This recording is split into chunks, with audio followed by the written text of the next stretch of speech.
तो ये वाला आर्टिकल आधा मैं पहली वीडियो में ऑलरेडी डिस्कस कर चुका हूं, वीडियो बीच में इंटरप्ट हो गई थी, तो यहां से आगे ही कंटिन्यू करते हैं, ठीक है, क्योंकि आप लोग ये कंटिन्यूटी बनी रहेगी। तो पहली वीडियो ऑलरेडी लगभग 27-28 मिनट की हो चुकी थी। ये वीडियो में काफी इंपॉर्टेंट आर्टिकल में डिस्कस करने वाला हूं, पोसा डिकम्पोजर के बारे में, जो मैंने आप लोगों से बात की थी। पहले ये आर्टिकल कंप्लीट करते हैं, फिर उसके बाद में आगे बढ़ेंगे, ठीक है। कई बार ऐसी एक्टिविटी देखने को मिलती है, इससे डबल मेहनत वैसे पड़ जाती है। चलिए कोई नहीं, वीडियो आप लोगों के पास में दोनों एक साथ ही आ जाएंगी, तो आप लोग दोनों को कंप्लीट कर लीजिएगा। और क्वेश्चन आंसर राइटिंग भी इसी वाली वीडियो में दूंगा, क्योंकि वो आर्टिकल अभी बचा हुआ है, ठीक है। आगे बढ़ते हैं। तो जैसा मैं आप लोगों से डिस्कस कर रहा था कि यहां पर अगर अब तक आप लोग देखें यहां पर, तो कंडीशन ये देखने को मिली थी कि हमारे जो रिलेशन थे ये यहां पर अगर पास्ट में देखें तो उतने अच्छे नहीं थे, अगर यूएसए के साथ में बात करें, जितने अच्छे आज के में हमारे हो गए थे। एक टाइम पर ऐसा था कि पाकिस्तान के साथ में यूएसए खड़ा हुआ नजर आता था, पर लेकिन जब से डोनाल्ड ट्रंप साहब या फिर ओबामा जी का जो लास्ट का जो टाइम ड्यूरेशन था, उसमें देखने को मिलेगा कि इंडिया को काफी अच्छी सपोर्ट यहां पर यूएसए से देखने को मिली। तो इसके चलते हमारे जो रिलेशन है वो 2+2 डायलॉग पर यहां पर आकर पहुंच गए। तो ये तीसरा 2+2 डायलॉग है जो कि रिसेंटली अभी इंडिया में हुआ। तो इसके चलते और भी कुछ ऐसी चीजें हैं जो इंडिया और यूएसए ऑलरेडी साइन कर चुके हैं। ये प्रेजेंट 2+2 डायलॉग जो है, इसमें हम लोगों ने basic exchange and cooperation agreement sign किया, जिसको बीका के नाम से बोला गया। तो ये एक तरीके से जियो स्पेशल डेटा प्रोवाइड आप लोगों को प्रोवाइड कराया जाएगा, जिसके चलते अगर कल को आप लोगों को मिसाइल वगैरह लॉन्च करनी है, कोई भी ऐसी एक्यूरेट इंफॉर्मेशन चाहिए, तो वहां से आप लोगों को ये मिल पाएगी। 60 कंट्री के साथ में इनका ये एग्रीमेंट है। इसके साथ में जो पहला एग्रीमेंट यहां पर साइन किया गया था इंपोर्टेंट इंडिया और यूएसए के बीच में, ये था general security of military information agreement, जिसको यहां पर GSOMIA बोला गया था।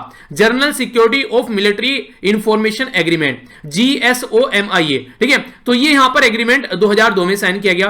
तो आप लोगों से एक क्वेश्चन इंपॉर्टेंट बन सकता है इनको क्रोनोलॉजिकल ऑर्डर में लगाने के लिए, यानी कि पहले कौन सा हुआ, फिर कौन सा हुआ, फिर कौन सा हुआ। तो यहां पर सबसे पहले यहां पर zero security military information agreement आप लोगों को देखने को मिला 2002 में।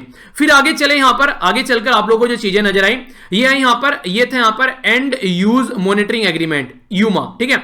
तो ये 2009 में देखने को मिला, तो ये भी एक इंपॉर्टेंट है। इसी के साथ में लॉजिस्टिक जो एक्सचेंज मेमोरेंडम ऑफ अंडरस्टैंडिंग जो एग्रीमेंट था, बेसिकली यहां पर लिमोआ के नाम से जिसको जानते हैं, 2016 में ये सामने निकल कर आया। और अभी रिसेंटली जो था यहां पर, ये था कोमकासा, जिसको आप लोग बोलते हैं कम्युनिकेशन कॉम्पैक्टेबिलिटी एंड सिक्योरिटी एग्रीमेंट। तो 2018 में ये सामने निकल कर आया। और अभी 2020 में क्या सामने निकल कर आया, 2020 में हम लोगों ने यहां पर देखा, ये है जिसको हम बोला बीका, यानी कि basic exchange and cooperation agreement. तो ये क्रोनोलॉजिकल ऑर्डर में अगर लगाने के लिए आ जाए तो कोई कंफ्यूजन आप लोगों को नहीं होना है। और अगर पूछा जाए किस कंट्री के साथ में रिलेशन हमारे दिखाते हैं, तो ये यूनाइटेड स्टेट ऑफ अमेरिका के साथ में हमारा रिलेशन दिखाते हैं, ठीक है। मोर देन 100 के करीब कंट्री जो है ये इस तरीके के एग्रीमेंट यूएसए के साथ में साइन कर चुके हैं, जिससे कि यूएसए को भी फायदा होता है और सामने वाली कंट्री को भी फायदा होता है। यूएसए को फायदा ये होता है कि कहीं ना कहीं उस कंट्री के साथ में इसके काफी अच्छे रिलेशन हो जाते हैं। तो कभी कुछ अगर उसको उसकी हेल्प चाहिए होती है, जैसे मान लीजिए पाकिस्तान के अंदर आज के में अगर हम लोग बात करें, पाकिस्तान की हेल्प चाहिए यूएसए को अफगानिस्तान से निकलने के लिए, तो ये यूएसए के पास में हमेशा एक एज रहता है कि यहां पर उसका हर एक कंट्री के साथ में एक अच्छे लेवल का कोई ना कोई रिलेशन देखने को मिल जाता है, जिसमें यूएसए ने उसको पहले कभी ना कभी हेल्प किया होगा। तो इस तरीके से अब उसको हेल्प को चुकाने का टाइम आ गया है। आप लोग इसको ऐसे समझ सकते हैं। आज की डेट में जो सबसे इंपॉर्टेंट जो चीज है जो मैं आप लोग को बताना चाहूंगा वो ये है कि देखिए, अगर आप लोग किसी प्रॉब्लम में हैं और किसी की आप लोग हेल्प लेते हैं, तो वो प्रॉब्लम में आप लोग जब हेल्प लेंगे, वो प्रॉब्लम थोड़ी देर की है, उस प्रॉब्लम में अगर आप लोग हेल्प लेते हैं तो थोड़ी देर की प्रॉब्लम की वजह से पूरी जिंदगी का एहसान आप लोगों के सर पे पड़ जाएगा। तो इसलिए अगर कोशिश करो कि उस प्रॉब्लम को आप लोग अपने आप ही सोल्व कर लो, तो ज्यादा बेटर तरीके से आप लोग चीजों को हैंडल कर पाओगे आगे आने वाले टाइम में भी, अगर कोई ऐसी दिक्कत आती है तो। नेक्स्ट अगर बात करें यहां पर, जो आज की डेट में अगर हम लोग देखें, एक लॉन्ग प्रोसीजर है जो हम लोग यहां पर आकर पहुंचे हैं, यानी कि यूएसए ने भी पूरी मेहनत करी है हमारे साथ में और हमने भी यूएसए के साथ में मेहनत करी है। तो एक म्यूचुअल ट्रस्ट का यहां पर बेसिकली ये एक पूरा जो बोलते हैं मिक्स वेज है, तो दोनों की साइड से एक तरीके से मिलकर काम किया गया, तभी म्यूचुअल जो रिस्पेक्ट है और ट्रस्ट सामने निकल कर आई। और जो डिफरेंस है दोनों के बीच में, कई सारे डिफरेंस आप लोगों को देखने को मिल जाएंगे। H1B वीजा के बारे में बात कर लीजिए, S-400 सिस्टम के बारे में बात कर लीजिए, हम लोगों ने रशिया से खरीदा। इसी के साथ में ईरान के साथ में जो हमारे रिलेशन है उसको लेकर अगर आप लोग बात कर लीजिए, रशिया के साथ में जो हमारे रिलेशन है उसके ऊपर भी बात की जाती है।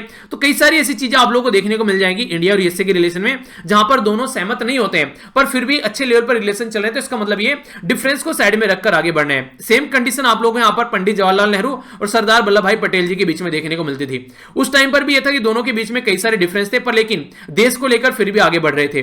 तो इस तरीके से समझ सकते हैं कि सही चीजों पर फोकस दिया जाए, फालतू की चीजों से थोड़ा डिस्टेंस बनाकर रखा जाए, तो ये एक अच्छा तरीका रहेगा। इक्वल पार्टनरशिप के बारे में अगर मैं आप लोगों से बात करूं, तो दोनों को सीखने को मिलता है जब यहां पर इक्वल लेवल की पार्टनरशिप होती है।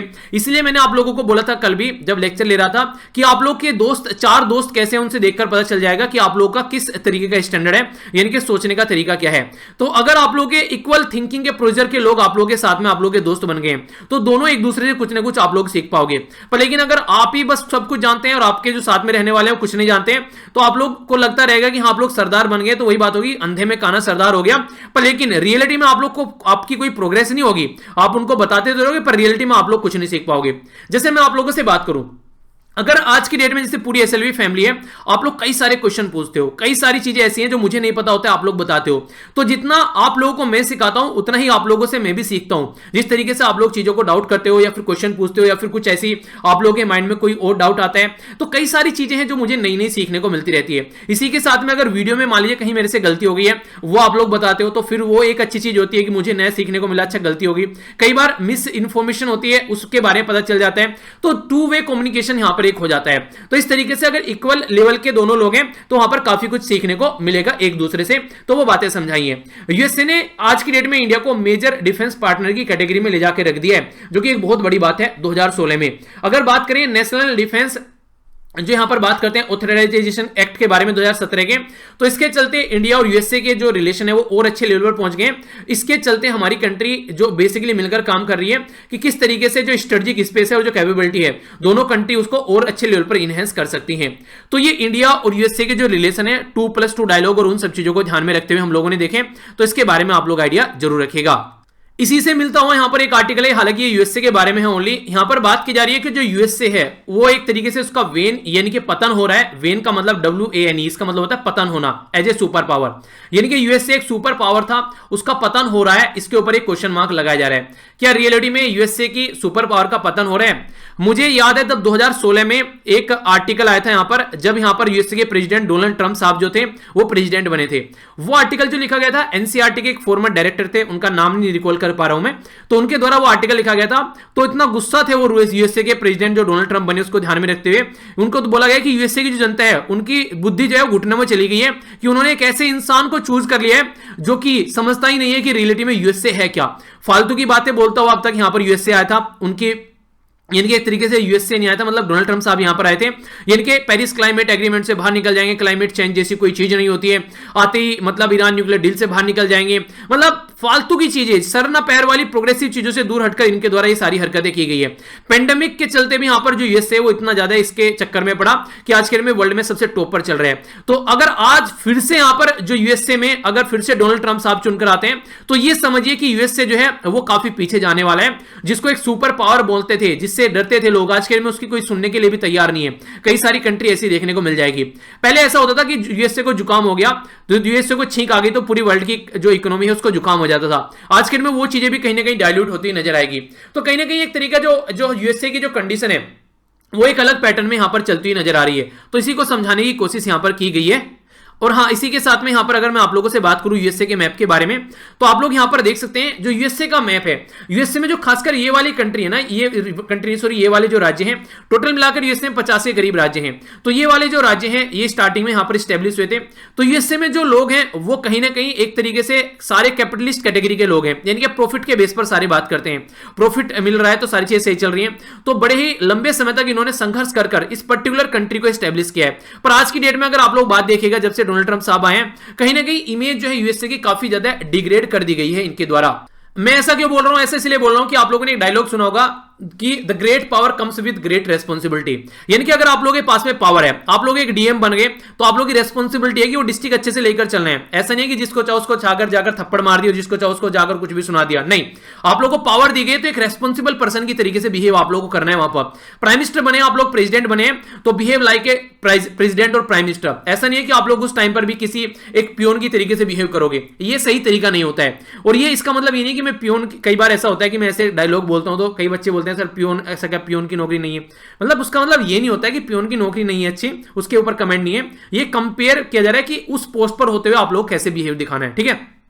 नौकरी सारी अच्छी है अपनी जगह, हर एक काम अच्छा है अगर आप लोग उसको मन लगाकर करते हैं तो अगर यूएसए के बारे में बात करें तो यूएसए को जो पावर मिली थी उसको रेस्पॉन्सिबली उसने एक तरीके से लेकर नहीं चला, जिसके चलते यूएसए की जो बोला जा रहा है कि आज के में जो सुपर पावर है उससे वो रिप्लेस होता हुआ जा रहा है। जैसे चाइना सामने निकल कर आ रहा है, ऐसे ही बहुत सारी कंट्री है, फ्रांस देखने को मिल जाएगा आप लोगों को, जर्मनी देखने को मिल जाएगा, यूके देखने को मिल जाएगा, जापान देखने को मिल जाएगा, साउथ कोरिया नया, इस तरीके से इंडिया एक पावर निकलकर सामने आ रहा है। तो यूएसए के प्रेशर में जितना रहते थे ना उतना आज के डेट में रहते नहीं है कंट्री। तो ये कंडीशन आप लोग समझ सकते हैं। वो एक डाउट नहीं है कि आज के डेट में भी यूएसए एक मिलिट्री और इकोनॉमिक हब है, पर फिर भी जो इसका एक तरीके से जो आइडियोलॉजी चल रही है, ये आइडियोलॉजी की प्रॉब्लम निकलकर सामने आ रही है कि यहां अमेरिका फर्स्ट, अमेरिका को लेकर चलना है, बस अमेरिका अमेरिका, मतलब और कहीं लोग रहते ही नहीं है, बस अमेरिका ही रहेगा आप दुनिया में। तो ऐसे ही माहौल देखने को मिलता है यूएसए के जो डोनाल्ड ट्रंप है उनकी जो सोच है उससे। तो ये गलत तरीका है, सबको साथ लेकर चलिए तभी जो चीजें सही हो पाएगी, और एक्चुअल में लीडर भी वही है जो सबको साथ लेकर चल पाता है। तो ये चीजें यहां पर है जिसके बारे में आइडिया रखेगा। आगे जो आर्टिकल है काफी इंपॉर्टेंट आर्टिकल है, इसी के बारे में मैंने आप लोगों से बात की थी, इसको थोड़ा सा डिटेल में डिस्कस करूंगा। ठीक है, पहले आप लोग यहां पर क्वेश्चन देखिए। ओके, आगे बढ़ने से पहले आप लोगों के सामने यहां पर क्वेश्चन है, ये क्वेश्चन आप लोगों से डायरेक्ट पूछा जा सकता है, प्रीलिम्स में भी, मेंस में भी और इंटरव्यू में भी इससे आप लोगों से क्वेश्चन पूछा जा सकता है। खासकर जब हम लोग बात करते हैं कि दिल्ली कैपिटल के आसपास वाले रीजन में जो पोल्यूशन है उसके चलते स्टेबल बर्निंग होती है, उसके चलते अगर आप लोग बात करिए तो इनसे रिलेटेड आप लोगों से क्वेश्चन पूछा जा सकता है। तो क्वेश्चन यही है यहां पर बेसिकली कि पूसा डिकम्पोजर जो है, ये अभी रिसेंटली न्यूज में है, पूसा डिकम्पोजर जो है ये रिड्यूस करेगा एयर पोल्यूशन भी और सोइल की फर्टिलिटी भी बढ़ाएगा। ठीक है, तो पूसा डिकम्पोजर जो है ये आने वाले टाइम में स्टेबल बर्निंग जो होती है उसको भी, जो घास फूस जलाया जाता है खेतों में किसानों के द्वारा, उसको भी रोकने में हेल्प करेगा। तो ये फार्मिंग के लिए एक रिवोल्यूशन की तरीके से इसको देखा जा रहा है। तो इसको आप लोगों को बेसिकली एक्सप्लेन करना है। कोशिश कीजिएगा कि 200 से लेकर 250 शब्द में लिखेगा। अगर यूपीएससी की तैयारी करें, स्टेट पीसीएस की तैयारी करें तो 100 से लेकर 150 शब्द में आप लोग लिख सकते हैं, या फिर अगर किसी और एग्जाम की तैयारी करें जहां पर ऐसे पूछा जाता है तो वहां पर अपने हिसाब से चेंज कर लीजिएगा। ओके, तो थोड़ा सा डिटेल में मैं आप लोगों से यहां पर इसके बारे में बात करूंगा, पर पहले मैं आप लोगों से बात करता हूं पूसा डिकम्पोजर के बारे में। आप लोगों ने देखा होगा एक टाइम ऐसा हुआ करता था हमारी कंट्री में, जैसे आप लोग यहां पर देखिए, हम लोग क्या करते थे, हाथों से गेहूं काटते थे। आप लोगों ने भी ऐसे हाथों से गेहूं काटे होंगे अगर गांव वाले एरिया से आप लोग बिलोंग करते हैं। मैंने काफी बार इस तरीके से गेहूं काटे हैं अपने खेतों में, हालांकि आज अब तो कई साल हो गए, अब तो लगभग 6-7 साल हो गई, पर लेकिन जब हम लोग यहाँ पर गांव में रहते थे उस तरीके से, तो यहाँ पर कई बार एक तरीके से यहाँ पर इस तरीके से हम लोगों ने गेहूं काटे हैं। तो ये क्या होता था, इससे आप लोग जब गेहूं काटोगे यहां पर आप लोग के हाथ में दराती रहेगी, तो उसको लेकर जब ये गेहूं काटोगे तो बिल्कुल नीचे से कटेंगे ये, तो खेत में घास फूस नहीं रहेगा। इसके बाद में अगर आप लोग ट्रैक्टर से इसको या फिर जो हल होता है उससे आप लोग बहाते हैं उसको, तो यहां पर आसानी से उसको बहा देंगे आप लोग, कोई उसमें नहीं जुताई कर देंगे इसकी, तो वो इसमें कोई घास फूस देखने को नहीं मिलेगा, क्योंकि ये पूरा इन्होंने बिल्कुल जड़ से काटा है जमीन से लगाकर। तो इससे क्या होगा, ये जो ऊपर वाली जो गेहूं होता है इसमें से गेहूं निकल जाता है, नीचे वाला पोर्शन होता है इसमें से भूसा निकल जाता है, यानी कि ये ऊपर वाला इंसान खा लेते हैं और नीचे वाला जानवर खा लेते हैं। तो ऐसे बिल्कुल खेत में सफाई हो जाती है। तो उस टाइम पर यहां पर, जब पहले टाइम में यहां पर चीजों को जलाने की जरूरत नहीं पड़ती थी, खेत में से कंप्लीटली उसको हम लोग क्लियर काट लेते थे। पर लेकिन जैसे आगे चलकर ग्रीन रिवॉल्यूशन स्टार्ट हुआ, तो ग्रीन रिवॉल्यूशन के स्टार्ट होते ही मशीन वगैरह स्टार्ट होने लगी, काफी लार्ज स्केल पर जो खेतों में चीजें लगाई जाने लगी, तो कंडीशन ये बन गई वहां पर मशीनों का यूज होने लगा। तो मशीन क्या करती है, मशीन उसको ऊपर से काटती है। जैसे मान लीजिए ये गेहूं का छोटा सा ये पौधा है, तो मशीन इसको ऊपर से काट के ले जाएगी, तो नीचे काफी सारा बचा रह जाएगा। जैसे आप लोग यहां पर देख सकते हैं ये काफी सारा बचा हुआ रह गया। अब किसानों के पास में ऑप्शन क्या है, या तो वो वेट करें इसमें एक तरीके से कि जब तक गल नहीं जाता है खेत में, ये जो भूसा नहीं बन जाता है इसका कंप्लीटली खत्म नहीं हो जाता है, या फिर ये इसमें टाइम लगेगा कम से कम 20-25 या फिर 1 महीना लगेगा, 20-25 दिन टाइम। तो किसान क्या करता है कि खेत में आग लगा देता है ताकि ये साफ हो जाए, और वो राख बच जाती है फिर बाद में, तो वो एक तरीके से बोला जाता है कि वो फर्टिलाइजर बन जाता है। तो उस तरीके की भावना यहां पर आने लगी। और ये सेम काम आप लोगों ने गन्ने की खेती में देखा होगा, जब वो पत्तियां बचती हैं उसको जला देते हैं अगली खेती को तैयार करने के लिए। तो ये जो सारी चीजें स्टार्ट हुई, ये ग्रीन रिवॉल्यूशन के बाद में स्टार्ट हुई। ग्रीन रिवॉल्यूशन से पहले ऐसी कोई एक्टिविटी नहीं हुआ करती थी, क्योंकि इतनी लार्ज स्केल पर चीजें नहीं होती थी, तो हम लोग आसानी से सारे काम अपने आप कर लेते थे। तो यहां पर कंडीशन क्या बन गई, ग्रीन रिवॉल्यूशन ने एक नई प्रॉब्लम क्रिएट कर दी। जब यहां पर खेतों में इस तरीके से पुआल को जलाया जाता है, तो इससे बहुत सारी प्रॉब्लम सामने निकल कर आती है, जिसके बारे में यहां पर इस आर्टिकल में जिक्र किया जा रहा है। तो पहले प्रॉब्लम को चलो देख लेते हैं, उसके बाद में पूसा डिकम्पोजर के बारे में हम लोग जानेंगे कि वो क्या करेगा इसमें।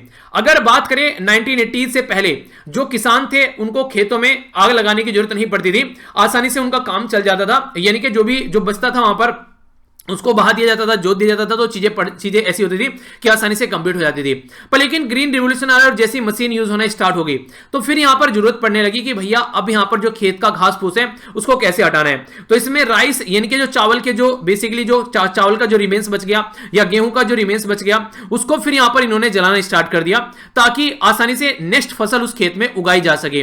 तो कहने का मतलब यहां पर यह है कि जब ये चीजें स्टार्ट हो गई तब उसके बाद में फिर जो एक तरीके से ये लगने लगा कि एक एक टाइम में एक एक साल में कई कई फसल उसमें से खेत में से अगर लेनी है तो टाइम वेस्ट यहां पर नहीं होना चाहिए। तो इस तरीके से जो कॉम्बिनेशन की जो यहां पर ये सारी टेक्नोलॉजी निकल कर आई हार्वेस्टिंग की, उन्होंने कहीं ना कहीं ये जो चीजें हैं, जो रेजिड्यू है, जो अवशेष बचने लगा पीछे, फिर उसको जलाने की बात करने लगे यहां पर, जिसकी वजह से ये काफी लो कॉस्ट भी होता था। किसानों को क्या करना है, बस एक माचिस की तिल्ली लगाकर आग लगानी है, आधे घंटा तो ज्यादा बोल दिया, 10-15 मिनट में पूरा खेत चाहे वो कितना बड़ा क्यों ना हो जलकर राख हो जाएंगी सारी चीजें। तो इसके चलते लो कॉस्ट है और स्पीडी है, यानी कि टाइम कम लग रहा है, वरना उनको वेट करना पड़ रहा है कि खेत में ये घास फूस जलेगा और उसके बाद में अगली फसल यहां पर लगाएंगे। तो ये लिमिटेड टाइम ड्यूरेशन रखते हैं कि 20 से 25 दिन के अंदर अंदर चीजें निपट जाएंगी, तो इसके चलते दूसरी फसल वो खेत में लगा पाएंगे। तो ये जो सिचुएशन थी इसने ये काफी फ्रीक्वेंट कर दिया कि खेतों में जो है बेसिकली जो ये जलाया जाने लगा, यानी कि घास फूस जो है वो खेतों में जलाया जाने लगा। तो इसने एक बहुत गलत तरीके का माहौल यहां पर क्रिएट कर दिया। ऑल ओवर कंट्री में ये एक्टिविटी देखने को मिली कि खेत में घास फूस बच गया तो कुछ नहीं है, उसको जला दो तुरंत। अब जब आप लोग इसको जलाओगे तो उससे क्या क्या इंपैक्ट पड़ेगा, जैसे कि इन्वायरमेंट पर इंपैक्ट पड़ेगा, काफी लार्ज स्केल पर आप लोगों को देखने को मिलेगा। स्टबल बर्निंग जब की जाती है, स्टबल बर्निंग यानी कि घास फूस जब जलाया जाता है तो उस टाइम पर नाइट्रोजन ऑक्साइड देखने को मिलेगी, कार्बन डाइऑक्साइड आप लोगों को देखने को मिलेगी, जो एटमॉस्फेयर में काफी ज्यादा नुकसान पहुंचाती है। और ऐसा भी देखने को मिलेगा जब यहां पर सर्दियां आती हैं तो यहां पर खासकर जो गैंगेटिक प्लेन है, यानी कि एक तरीके से जो गंगा रिवर के आसपास वाला जो रीजन है, अगर गंगा रिवर के आसपास वाले रीजन के बारे में आप लोगों से बात करूं तो आप लोग यहां पर ये देखिए गंगा रिवर जो जाती है जहां से, खासकर उत्तर प्रदेश वाला जो रीजन हो गया, यहां पर अगर आप लोग देखिए बेसिकली जो यहां पर उत्तर प्रदेश, बिहार, ये सारा जो रीजन है जहां से गंगा होकर जाती है, तो ये पर्टिकुलर रीजन इसको गैंगेटिक प्लेन के नाम से आप लोग बोल देते हैं। तो इन सारे रीजन में काफी लार्ज स्केल पर ये हरकतें की जाने लगी, जिसके चलते दिल्ली इंक्लूडिंग आसपास वाले एरिया में एक जो धुएं की परत जमने लगी सर्दियों में, जो कि काफी लार्ज स्केल पर पोल्यूशन देखने को मिलने लगा। तो इसके चलते लाखों लोग जो है वो तुरंत पोल्यूशन के शिकार होने लगे, बहुत सारे लोग यहां से जान जाने लगी। एक रिपोर्ट प्रस्तुत की गई the energy and resource institute के द्वारा 2019 में। तो इसके द्वारा बोला गया कि एयर पोल्यूशन जो न्यू दिल्ली में है या फिर दूसरी कंट्री में है, नॉर्थ इंडिया में, हमारी कंट्री में, तो 20 टाइम हायर है जितना यहां पर WHO के द्वारा बताया जाता है कि हाँ इतना झेल सकते हो, उससे 20 गुना ज्यादा हमको पोल्यूशन देखने को मिल रहा है। यानी कि जहां पर अति हो जाती है वर्ल्ड हेल्थ ऑर्गेनाइजेशन की, इससे ऊपर नहीं जाना चाहिए, उसका भी 20 गुना एयर पोल्यूशन है हमारी कंट्री में। तो कहने का मतलब यह है कि हम लोग धुआं, एक तरीके से धुएं में सांस ले रहे हैं और काफी ज्यादा बीमार हम लोग हो सकते हैं। तो स्टबल बर्निंग जो है उसने काफी ह्यूज इंपैक्ट इसके ऊपर डाला। और इसी के साथ में जब यहां पर खेत को जलाया जाता है तो सोइल की फर्टिलिटी काफी ज्यादा कम हो जाती है, क्योंकि जब वो जलता है तो उसके अंदर मान लीजिए उसके अंदर केंचुए हैं तो केंचुए भी जल के खत्म होंगे वहां पर, ठीक है। इसी के साथ में जो ऑर्गेनिक फर्टिलाइजर है उसकी भी यहां पर एक तरीके से खत्म हो गया, वरना आप लोग खेत में छोड़ दो उसको, ऑर्गेनिक तरीके से उसको खत्म होने दो।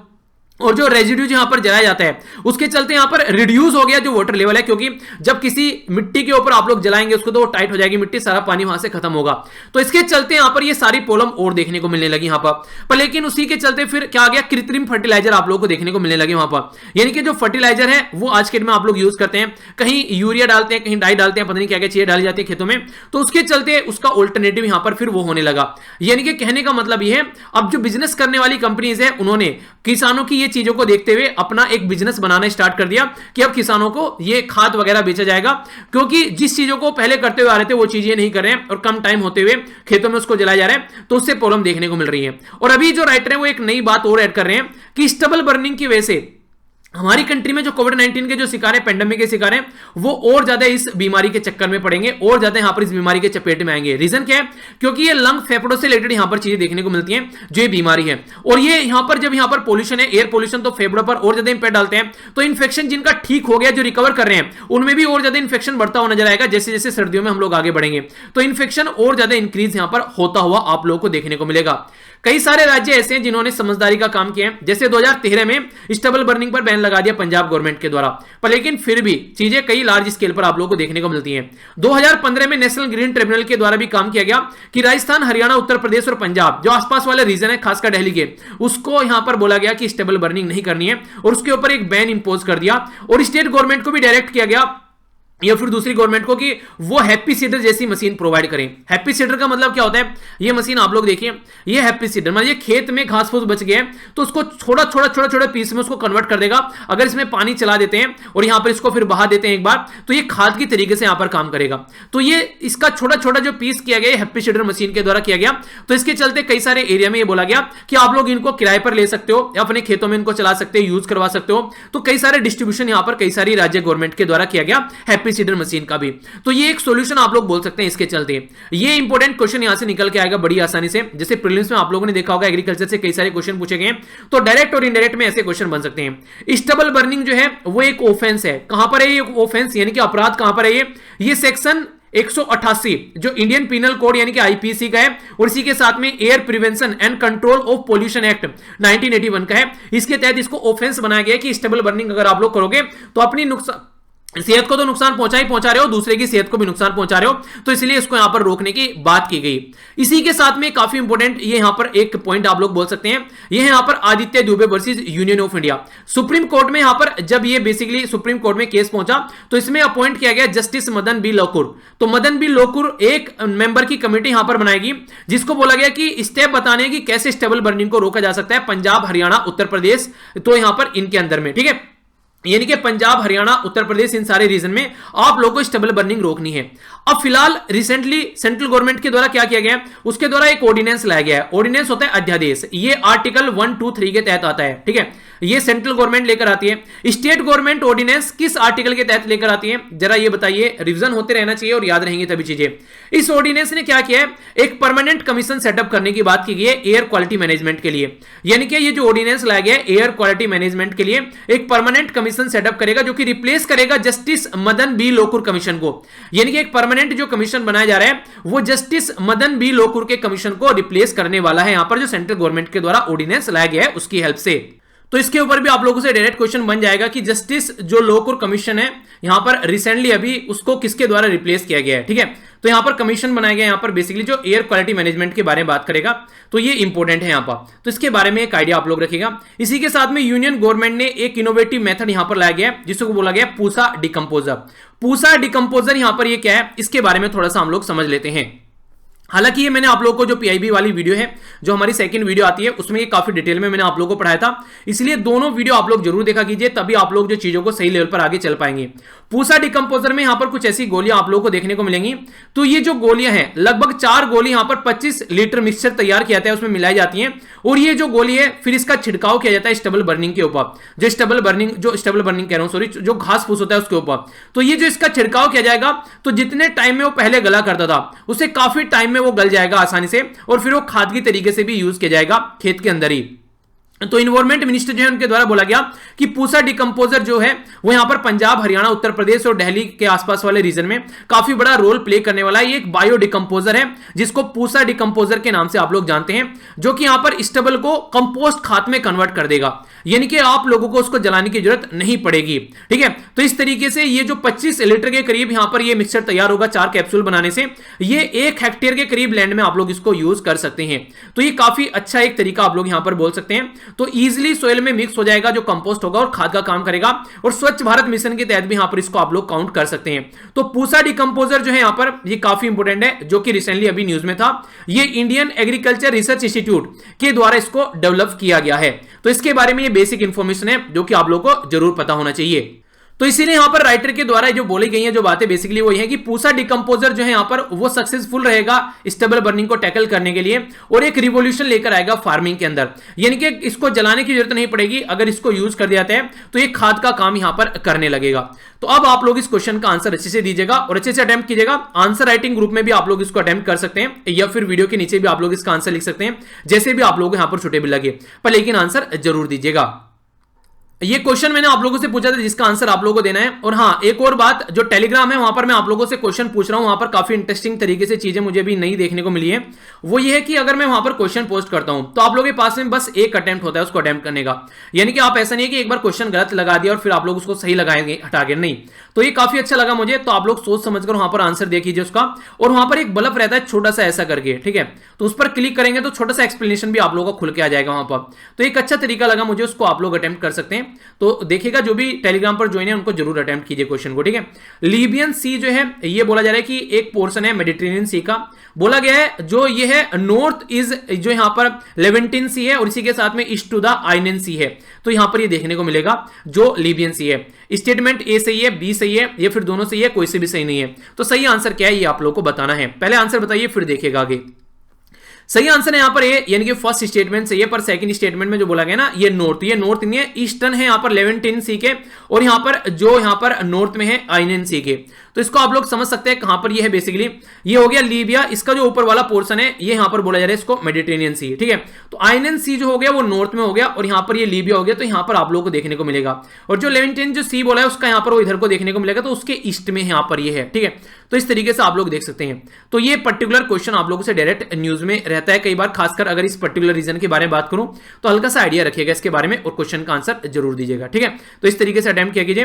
तो ये थी आज की वीडियो, आई होप कि आप लोगों ने इसको एंजॉय किया होगा। अगर लेक्चर पसंद आया तो ही आप लोगों को लाइक करना है और आप लोग इसकी पीडीएफ जाकर यहां से डाउनलोड कर लीजिए। क्वेश्चन भी अटेम्प्ट आप लोग यहां पर कर सकते हैं। अगर आप लोगों को वीडियो का नोटिफिकेशन नहीं आता तो भी आप लोग इसको ज्वाइन कर सकते हैं, सारे लिंक वीडियो के नीचे मिल जाएंगे, यहां पर भी आप लोग कनेक्ट रह सकते हैं। फीडबैक जरूर देना, आपको पसंद आया तो सही है, आप लोग उसको बताइएगा कि क्या पसंद है। अगर पसंद नहीं आया तो वो जरूर बताइएगा कम से कम कि पसंद क्या नहीं आया, ताकि इंप्रूव किया जा सके। मिलता हूं नेक्स्ट लेक्चर में। बड़ों को नमस्ते, छोटों को प्यार, छोटी सी लाइफ एंजॉय करा। तब तक के लिए जय हिंद।